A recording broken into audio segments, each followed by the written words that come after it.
Live from the Willie Nelson and Friends Museum Showcase in Nashville, Tennessee. It's Music is Funny. Musicians talking to comedians about music and comedy. With your hosts, Raylan Nelson and Jonathan Bright. Smoking, I'm so high, I keep toking, I'm drunk, but I'm still drinking too. Welcome back to Music is Funny. I'm Raylan Nelson. And I'm Jonathan Bright, back with a ridiculous and unnecessary intro. I think this is necessary because we got another comedian. We got another comedian. This one goes out to our friend and fan, Mike Grogan. He's been asking for this guy for a while, and he did not disappoint. And just so you know, we did film another podcast, but it didn't record. So we have to do that one again. So things are going well here at the podcast studio. But I think we got the bugs ironed out. Hopefully, possibly, maybe. Enjoy your groceries. You don't say that till the end. I wanted them to enjoy their groceries now. Jim Breuer. Hey. How are you? Good. Thank you so much for jumping on here and doing this with us. It's a pleasure. We keep going. We started going back and forth a while ago. I know. One of our super fans that has been around since we started our band 10 years ago, maybe, he originally reached out and was like, you got to get Jim on. And so, and then I think he reached out to you too. Maybe he's on your Patreon or on DMs or something. Yeah. One of those. So I know he's going to be so happy, and I'm so happy. I'm Raylan. This is JB. Nice to meet you. That's easy to remember. JB, nice to meet you, JB. Oh, that's right. Oh, yeah. Do people call JB? you JB? JB. Raylan, JB. Okay, so we start every podcast. Oh, just so you know, don't be afraid to be silly and funny. Obviously, I don't have to tell you that. And throw all the F-bombs in that you need to, because fuck's my favorite word, you know? Okay. So, and anything you say that you wanted us to take out, JB will take it out. He's the one who does that, but he'll definitely do it for you. Stuff. Okay, cool. So we start every podcast off with the same question. What's the first music you remember loving as a kid? Country music.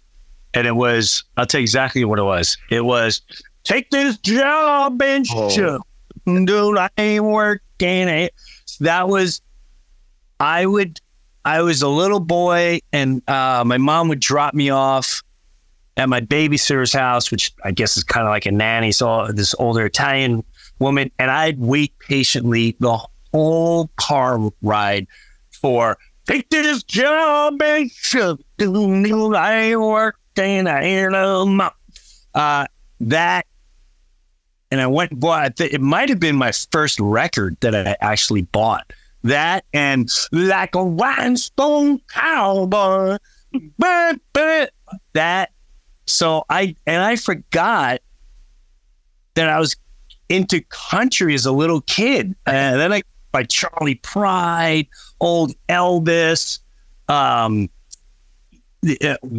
Jennings, Johnny Cash, Willie Nelson, and it just kept going. And I forgot that I was into that stuff. I by the time I was a teenager, then I went into the metal world, and then not until recently, I'm like, oh my God, I forgot the Oak Ridge Boys. I saw the Oak Ridge multiple times. It was at the Y'all Come Back Saloon, and we race, but then I like, oh my God, I forgot all these songs are in my head. So yeah, that was the beginning. So were your folks listening to that kind of music? Was it around the house, or was this just like AM radio? It was AM radio, but my dad was really into it. My dad grew up in Kentucky, so he was a big, as he would say, I like Hank Williams, the senior, not junior, senior. There's a tear in my bear, and I'm thinking of you there. You know, Howling at the Moon Tonight, and so yeah, he was big time Johnny Cash. He loved the Y'all Come Back Saloon. Yeah, he loved that stuff. So that, and then my first concert was Johnny Cash at Westbury. Yeah. Westbury Music Fair, Long Island. And I saw him 2 or 3 times. And my mom loved the piano player. The piano player would always do this solo. And I just recently, after my mom passed, it was such a fond memory because he was always smiling and the theater was in the round. We'd go to circuit and he'd always look at the crowd and just kind of smile. And he had kind of a big round face. And I remember as a little boy watching, and the song was really good. It was all piano. Dang, dang, dang, dang, dang. And yeah, so that was my first concert. And I remember Johnny going, "Hey, so piano, and he's gonna play a little something for you." So yeah, that was my first, and I saw the Oak Ridge Boys there. Those are my first concerts. My old man was huge into the Oak Ridge Boys. That was playing around the house too. I think you're maybe a year older than me, so we have the same time frame. And it was all through the radio. And he liked singing groups, country. It wasn't so much just the country boy band. I guess it was a man band. Yeah, I think more than a boy band. But yeah. But yeah, it was played all over the house. Yeah, and Glenn Campbell, like a rock star. I bought that album where, he's sitting on the horse. Yep. Yeah. Is that, and then I remember there was a couple songs on there which I completely forgot about until recently. I'm like, oh my God, I love this song. I forgot about this song. So yeah, that's kind of the beginning for me. And I kind of forgot about all that until fairly recently. And what about your mom? What was she listening to? You said your dad was all country. Sinatra. She was into like real, like,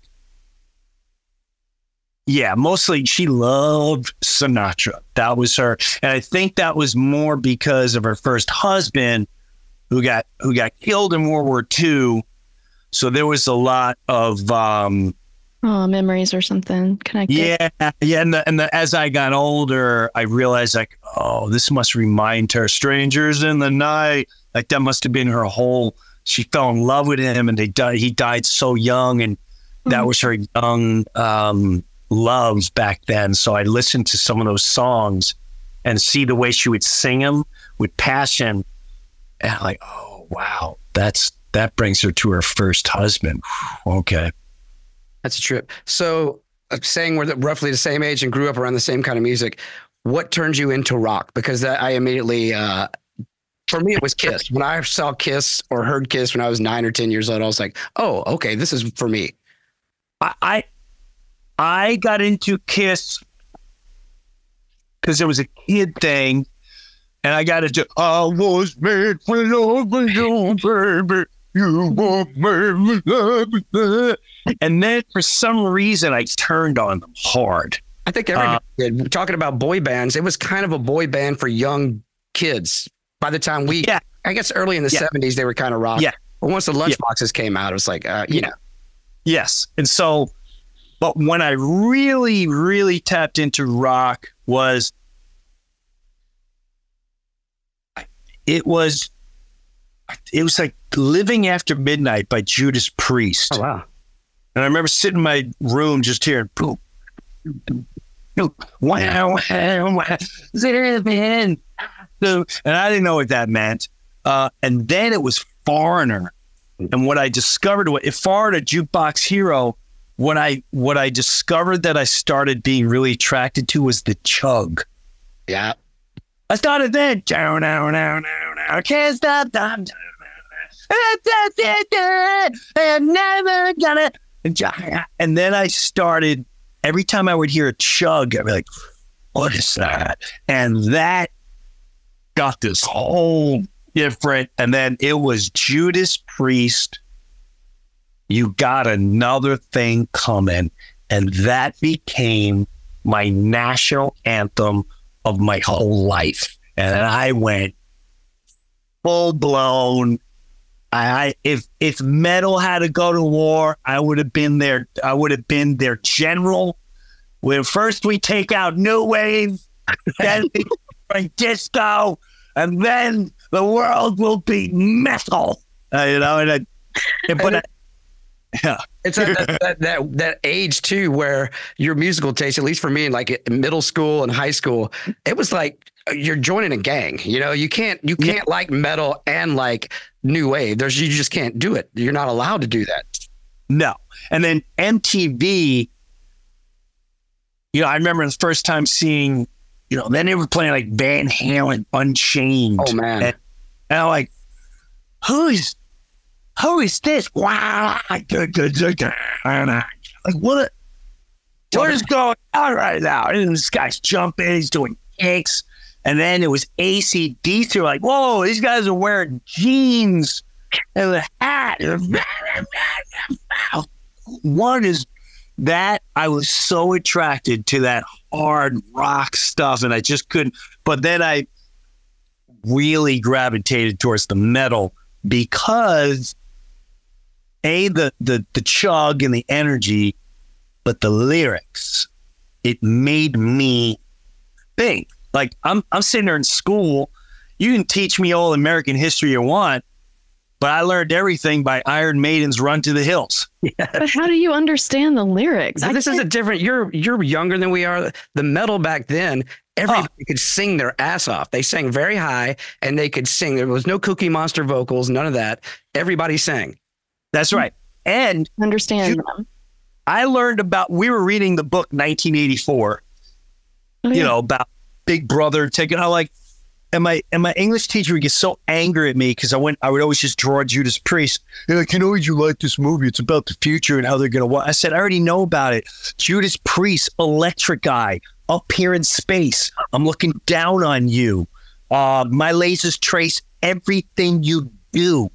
I'm made of metal. My circuits gleam. I'm perpetual, and I keep the country clean.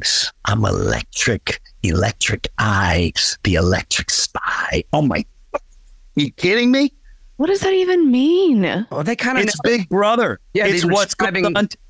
You're watched 24/7. Everything in your life is watched and heard. I'm made of metal. It's clean. I zoom into you, but you don't know I'm there. It's amazing. And this is pre-internet shit. They were on this before any of this actually happened. It was 1984, big time. I learned more about, and then Metallica brought me to a whole new level. Metallica, that song, Disposable Heroes, because my father was in World War II, and I never really understood war, how they just, and there's lyrics of, you will do what I say when I say back in the front, and you will die when I say you must die back in the front, you coward, you servant, you blind man, back in the front. 21, only son, how he served us well. Bro, I would just sit there going, whoa, holy shit. I learned more about war, and this, no remorse, no regret. They don't care. War. They brought lyrics for me to a whole different level of government control, faith, Judas Priest. So I'm always been, as the great Tracy Morgan would say, like, Jim, you always raging against the machine. Raging against the machine. I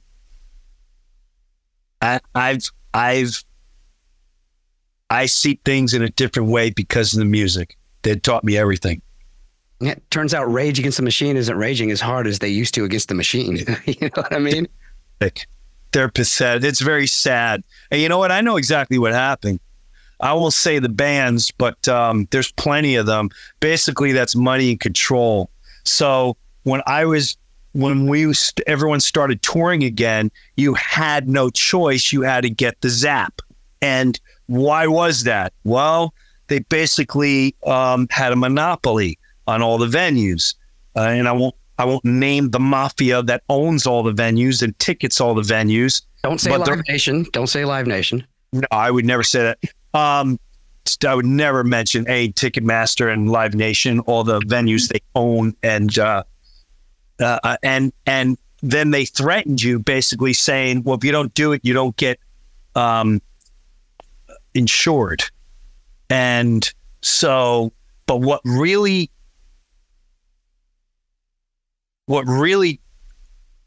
saddened me was how many of my idols, I shouldn't say idol, how many bands I looked up to. You know, I almost say the name, but I remember one particular person, we had a conversation in March, and this person said, you know, management is saying we should get the jab. And I went, who gives a fuck about management? Without you, there's no management. They control you? Are you serious right now? You're one of the biggest people in the entire industry. And this person was like, you know, and I've never done this before. And I know one other band member definitely doesn't because they're a health nut, blah, blah, blah. And we were on the same page. And the end of June, before they declared this tour, the person, I hope you don't judge me, but I did my research and I ended up getting it. And you know what that research was? I'll tell you what the fuck the research was for all these bands that have officially sold their souls. When your team of handlers come to you and go, now, if we don't get the jab, we do venues, you know, it's really hard to do the venues, and we might make, now this one particular band, they can announce a show on the moon for a month straight, and people manage to go there and they'll sell out every fucking show. So how that went down is, hey, if we don't get backs, we're going to make $300 million. But if we do get backs, we'll make $2.5 billion. Oh, okay. That's what that was. Well, and that really, I wish the public knew that, because that really, just admit that you enjoy selling out. That's okay. Just say it. Yeah. And then with other people, it's threatening their livelihood. It's the same similar thing. Yeah. Especially because if you're making $2.5 billion, you might have a $2.5 billion lifestyle that you've started and can't keep up if it's gone. So they threaten your livelihood. Maybe right. You're taking care of a lot of, like my grandpa takes care of a lot of people on the road. You know, there's you're right. I'm sure your grandpa has hundreds of estates. He goes up there, there's 18 wheelers, there's 18 semis, there's 10 tour buses there. And what I try to explain to people, like, listen, man, that's how they get you. You're not obligated for all these people. You did your one. If you go on one tour, you're obligated. Yes, they're loyal, they're faithful, they're all that. But you're not working. They're not working. Is it? You got to make a stand somewhere. You can't do it for them. Well, they're starving. Well, that's not your fucking problem. Right. I mean, it's fine to take care of people, but not if it's forcing you to do something that you honestly don't want to do and you morally do not want to do. And it's all in the sake of the great dollar bill. That's it. It's not health. It's money. That's it. The love of money. Yeah, and what really bummed me out, and this is probably a little sillier but more visceral, it's so anti-rock and roll or anti. Yes. I started when I discovered punk rock. It's like everything is shouting against it. It didn't matter who was in charge. Whoever is in charge is fucked. It's somebody that wants to have a gig to tell everybody what to do. So just whoever was running things, you had a natural suspicion, like, not for me. And then a lot of my friends, man, like, just started parroting stuff they heard. And I'm like, regardless of your views, for me, I wasn't going to do anything just because they were telling me to do it. That was enough for me to go, no, fuck you. I'm not going to do that. I same way. I mean, it was, I try to explain, you know, when my agent started talking about it, I go, well, now hold on a second. How many bands are on tour? How many bands are checking into hotels, doing meet and greets, hopping on a plane, shaking hands with fans, another hotel, another bus ride, another restaurant, another catering. I'm doing just, and no one died. Okay. No, none of them died. How can you not see the obvious? Like the world shut down because did it not exist a week ago when there was 100 bands on tour playing in front of 1.5 million people, and 1.5 million people are checking into a hotel and they're having a meal and they're opening the doors and they're going to the restaurant and they're hopping on a plane and they're saying all the meet and greets. Are you fucking are you stupid or what? And the football games, all the football games that happened, and we couldn't go tour. Exactly. And everybody was going to the football games and sitting right there beside each other, you know? It was mind-boggling, man. But it made me realize we are in a different point of our society and in our existence. There are the ones who see things as clear as day. And then we all went through the same thing. We went through the frustration, the shock, the anger of who fell for it in our circles, and then the pain. It was very painful. It's painful. It's like if I'm sitting here with my children and they're going, you need to eat this apple, but I know that apple's poisonous. Don't eat with this dumb. Did you ever meet this person? No. Then why would you? Well, they said, don't do it. And then they eat it. And you're like, oh my. Why would you trust? It was very painful. It's still painful to hear some people in my circle. It was also weird how they, the big gotcha with people on the internet, like, oh, you do your own research. Like doing that was dumb. Like to go out and seek second opinions. And then the other one that used to get me is like, well, it's all about my freedom. And I'm like, yeah. It is. Well, that's very, very, very, even if somebody's doing something completely stupid, they should be able to go do something completely stupid. I remember this was my favorite one. Of all the garbage I put in my body, like what's that? You're really worried? I mean, think about all the junk you have. Like, is it really going to do anything to your body? That the mindlessness of what came out of probably what I thought was some of the most intelligent people in the world was such a wake-up call. Such a wake-up call. And continues to be. You know, I sit there and I watch people. Oh yeah, we got to support this. We got for what? What do you? What do you support? What? Oh, we got the. I have to. I ignore it all. I don't pay attention to it. I took it. Someone told me this is a great term I use. I shouldn't say I use. I guess great. That I heard. Great term that I heard and I use. And I call all those people now. I want to be back in their lives because I consider them casualties of war. Because to me, it was a major war, continues to be war, and it's a psychological war, a spiritual war, and they unfortunately they didn't survive it. And so I'm not mad at them anymore. I feel like I've been blessed that I've had the tools, that I've been studying society forever. That's what I do. That's what we do as entertainers. We observe, we analyze, we look at it from every angle, and they don't have that. They don't have that. And I'm not mad anymore. I just feel horrible. And I'd rather find the common ground to move along because we do need each other. Yeah, and everybody was trying to do what they thought was best. They just got sucked into... And their livelihoods were threatened. Yeah.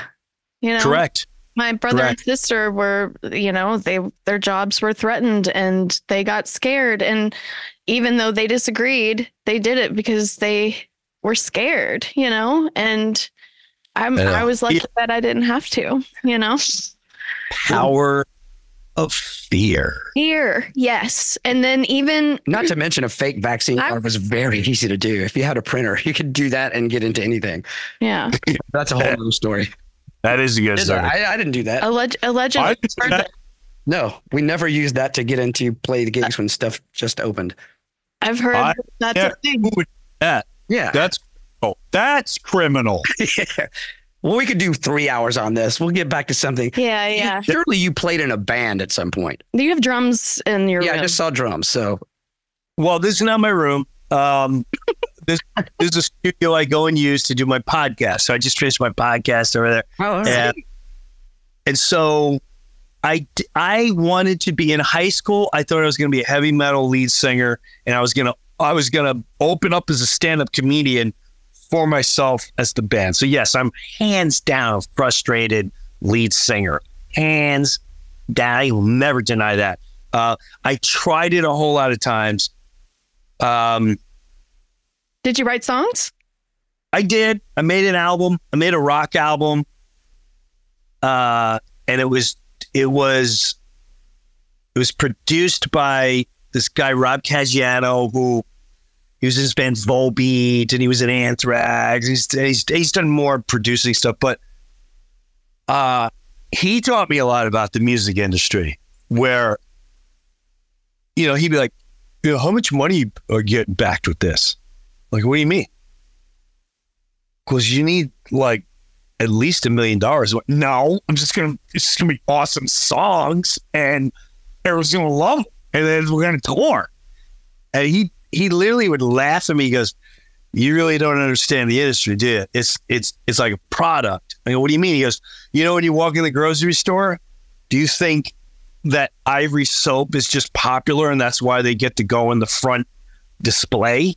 Do you think Pepsi just is the best product? And he goes, that's millions of dollars backing them and going, boom. Taylor Swift, do you think her music's that good? Or do you think she's got $1 billion to go, you're going to listen to this every single, and that, I was like, oh shit, are you serious? He goes, yeah, that's how it, and then you need the mafia to go to the radio station going, you want to talk to Metallica? Because if you do, then you need to play this son of a bitch. And I ain't talking till 3 a.m. I'm talking 4 p.m. drive home, 7 a.m. going to work, and I want it at noon, 3 times a day. You understand me? If I don't hear that for the next 6 weeks, man, I'll get you Alice Cooper if you want. That's the best I can do. Let's see when you play my little guy, and then we'll talk about who you get to interview. Like, what?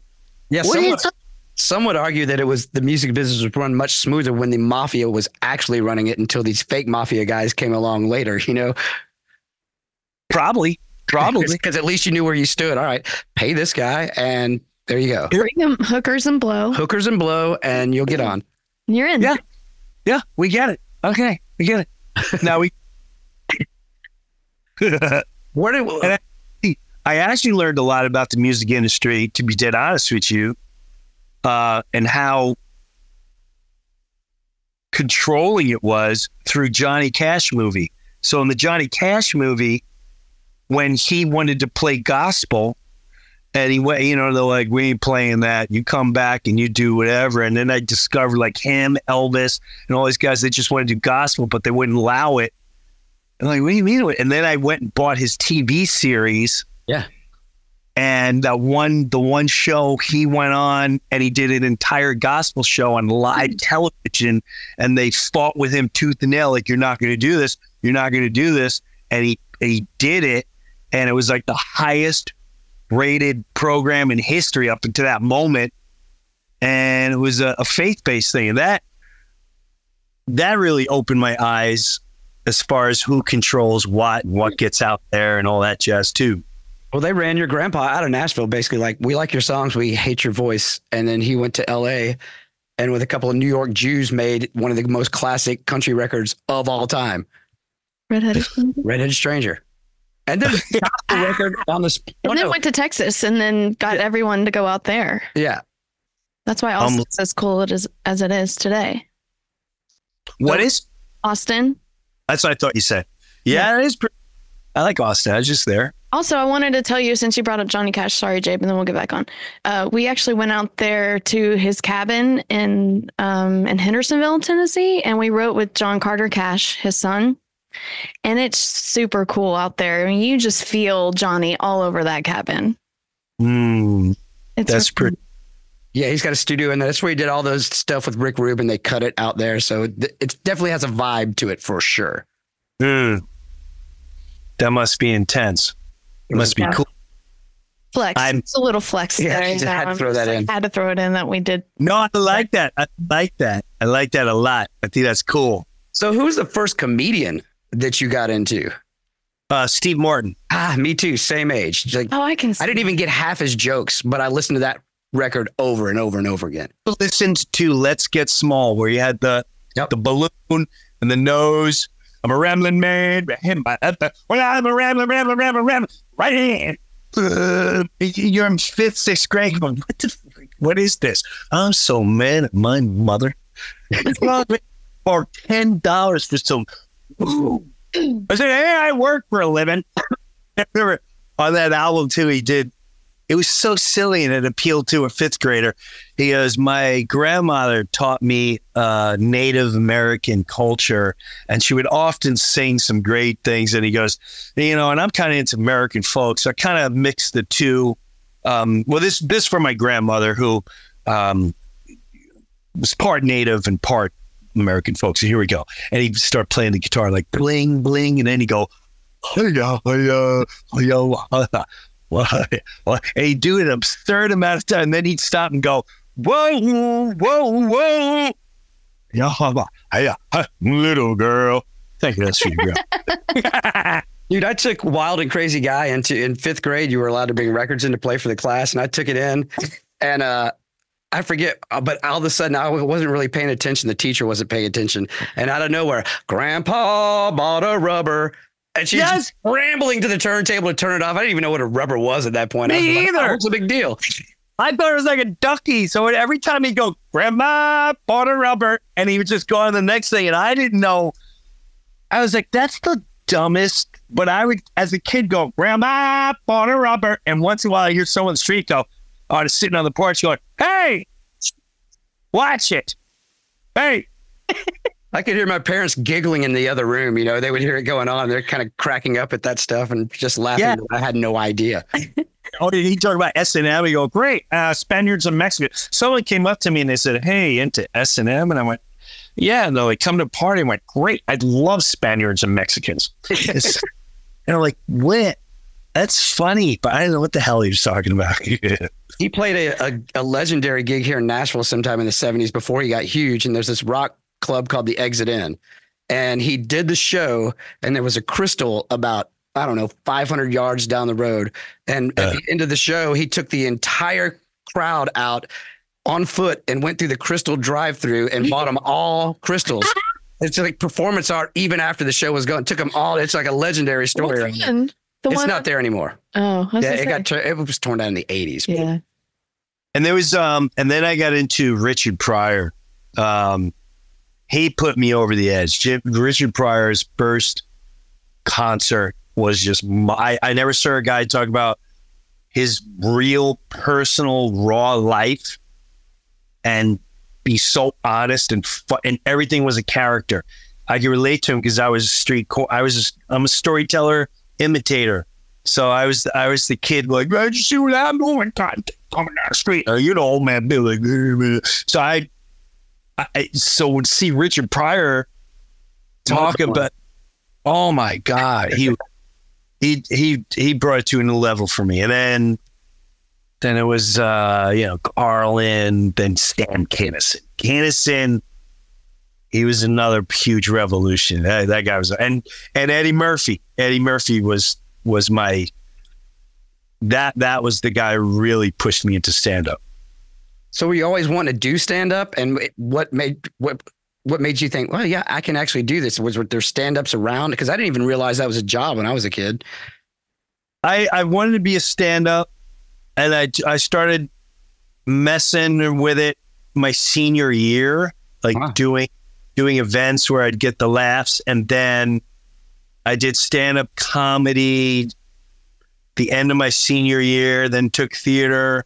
So I always wanted to do it. And I really never thought that I wouldn't be able to, if that makes sense. And then once I would see certain comics and go, that guy sucks. How is he famous?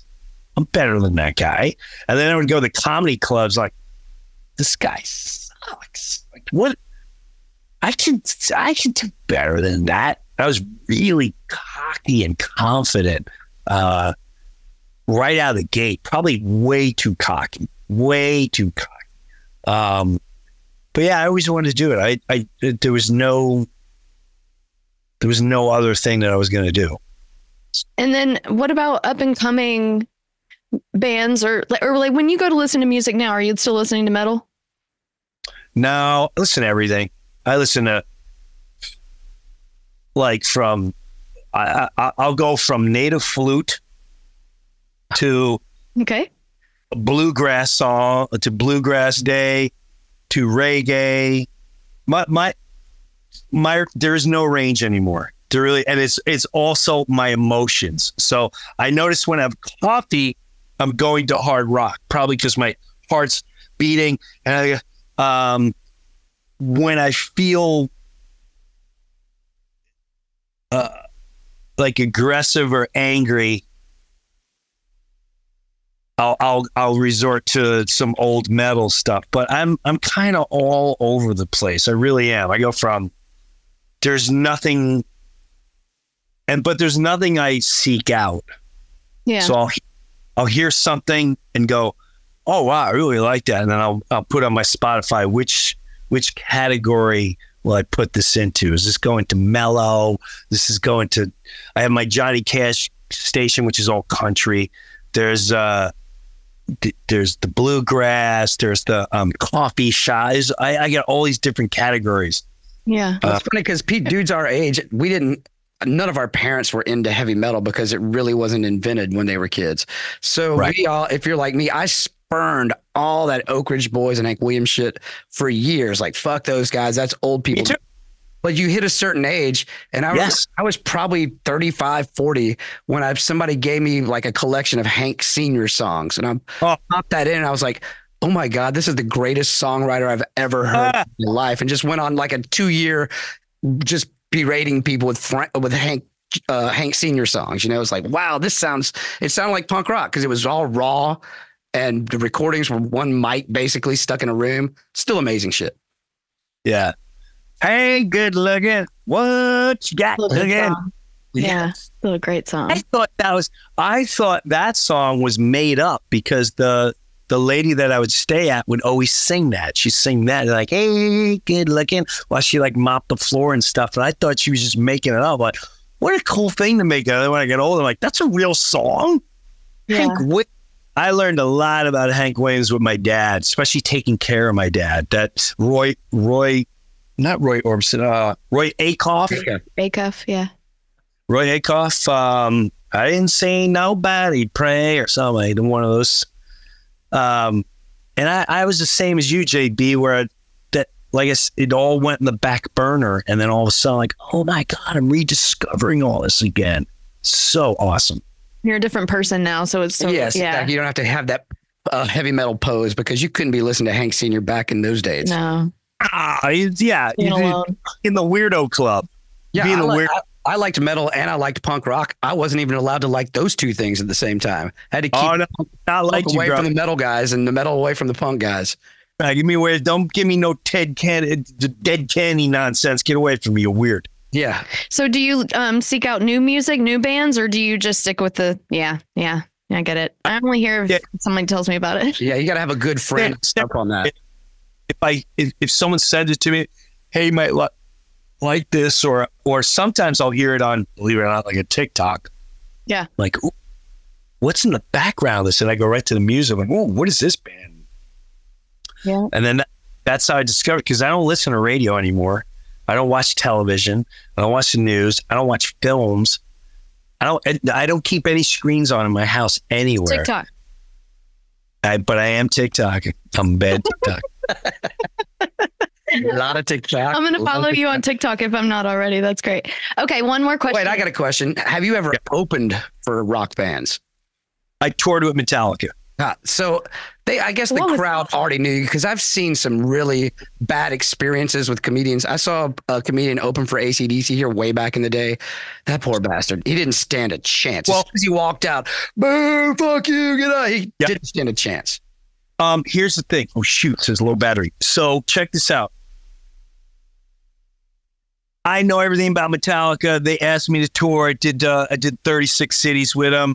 What I discovered was I'm not going in there to do stand-up. I'm the fluffer. I'm the MP. So I went in it with the attitude of, hey, man, I'm a Metallica fan. I know you don't want me here right now, and I don't want to be here. I want them to come out.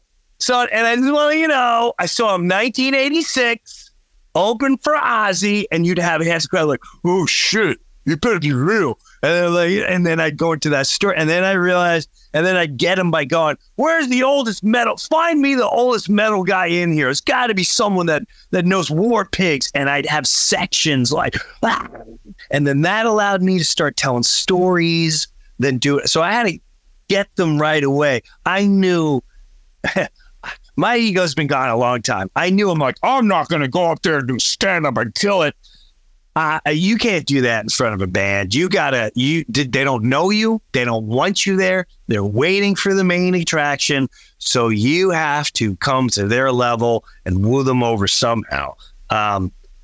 So yeah, I did that. I would do it again. I would do it for Priest. I probably would do it for AC/DC only because I know the music so well.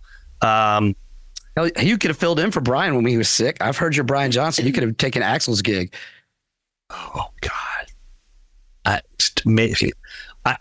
No. Well, thank you. He didn't know how to take it. I've seen him do his Brian. TikTok, and there's plenty of footage of him doing Brian Johnson out there. And it's put him on TikTok. I'll do it for you. Yeah. I don't know how he does it. I don't know how he does it.